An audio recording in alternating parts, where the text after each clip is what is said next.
Hello everyone. आज मोर खियारे टिके देरी हो जाइतिला तो माँ खाऊले मते गाड़ी देकी डाकिले सी मते खुआई दौरान मु तो एबे भी मो माँ को हाथ खाए जेहेतु आज सावित्री व्रत मो भाउज मंदिर जाइतिले तो भोग आणिकी देईगले मु भोग खाई लौची। तापरे मु चलीगली गाधेया गाधे चली आसली। बहुत जोर गरम दौला टिके शांति लगिला। तापरे लंच रे आज टिके इंटरेस्टिंग खाइबा अछि। आउ रायता भात बहुत ही भल लगुला। गरम गरम भात सांग को आउ रायता बहुत ही टेस्टी लगुला। तापरे मु शोई पड़ी बिकाला उठिकी देखे तो वर्षा उठे पवन भी बहुची। एठी देखंतु गोटे चढ़ी बसा देइची। बहुत गरम लगुला। आज ठंडा ठंडा पवन बाजवा को बहुत ही भल लगुच।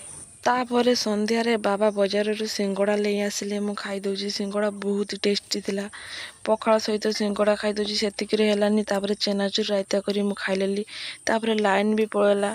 Thank you the watch.